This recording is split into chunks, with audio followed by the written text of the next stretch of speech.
È importante il successo all'interno di una competizione sportiva che dà quelle energie giuste per a ir para otro lado y ya empecé a pensar en ser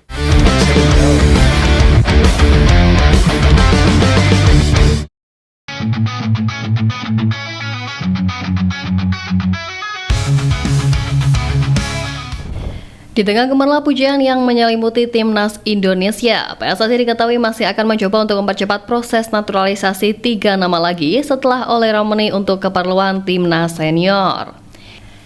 3 nama tersebut diprediksi adalah Jairo Riedewald, Mauro Silstra, dan Emil Audero.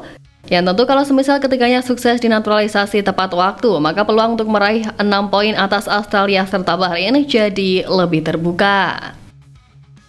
Ya, langkah masih PSSI dalam menaturalisasi pemain keturunan memang membuat skuad Garuda bisa berbicara lebih banyak di kancah sepak bola internasional dan bahkan sedang mengejar tiket ke putaran final Piala Dunia 2026.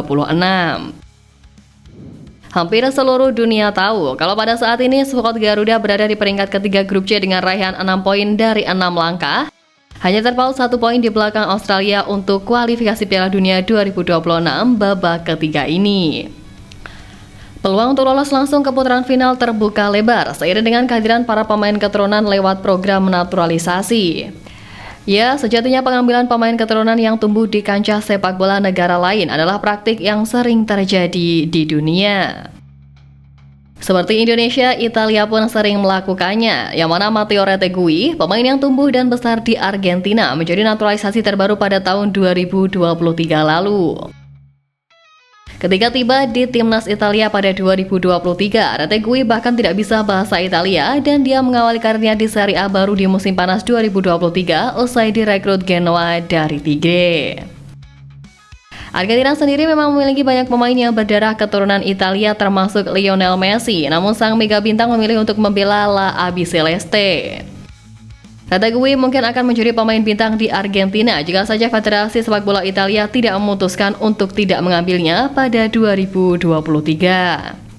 Namun demikian, pelatih timnas Argentina Lionel Scaloni tidak bisa mencegahnya karena itu pilihan sang striker berusia 25 tahun tersebut. Scaloni mengatakan bahwa hal itu sudah biasa terjadi. Dia mengambil contoh Alejandro Garnacho dan juga Nico Paz yang bisa membela Spanyol namun lebih memilih Argentina.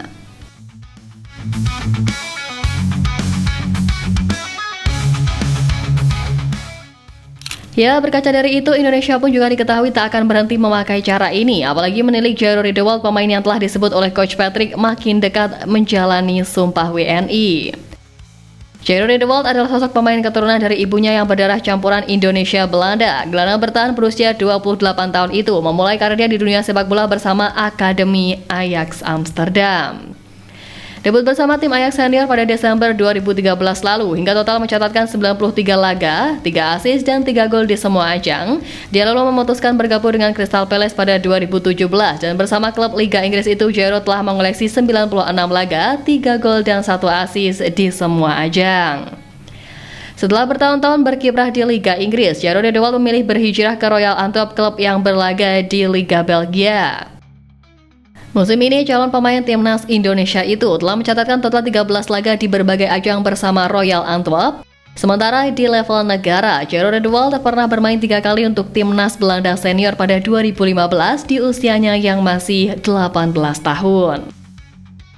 Lebih lanjut soal naturalisasi dari Jairo, ia dikabarkan bakal segera mengambil sumpah WNI. Jairo sendiri mengungkapkan rasa senangnya dan tidak sabar untuk segera mengikuti prosesi sumpah WNI serta memperkuat timnas Indonesia terutama dalam menghadapi Australia serta Bahrain. Jairo benar-benar menunggu dokumen penting ini dalam karirnya, di mana ketika diminta memilih negara untuk bermain, apakah Suriname atau Indonesia, dia tetap memilih Indonesia. Tentu diharapkan proses administrasi Jairo bisa segera selesai sehingga ia dapat bergabung dengan timnas Indonesia pada akhir bulan ini setelah oleh Romani menyelesaikan prosesnya pada awal Februari kemarin.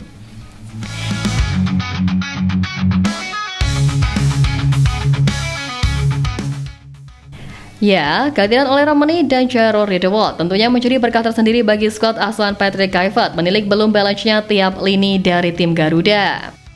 Karena ini pula peluang Indonesia melaju ke partai final Piala Dunia 2026 semakin terbuka lebar, terlebih dengan adanya kecocokan gaya bermain antara pelatih anyar dan juga pemain.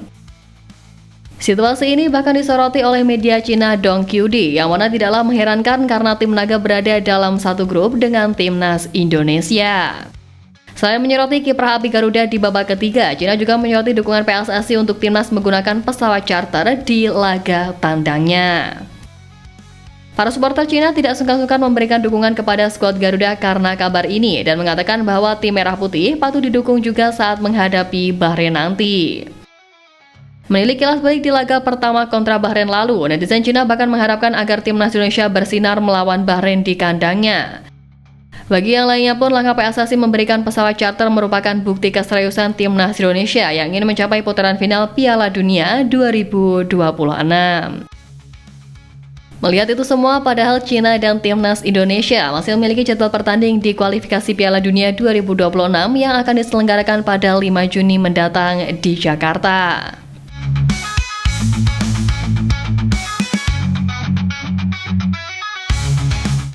Tapi di luar dari itu, timnas era Patrick Kluivert benar-benar dimulai, di mana para tim kepelatihan terus sibuk mempersiapkan diri memantau para pemain, mulai dari para pemain abroad sampai pemain Liga 1.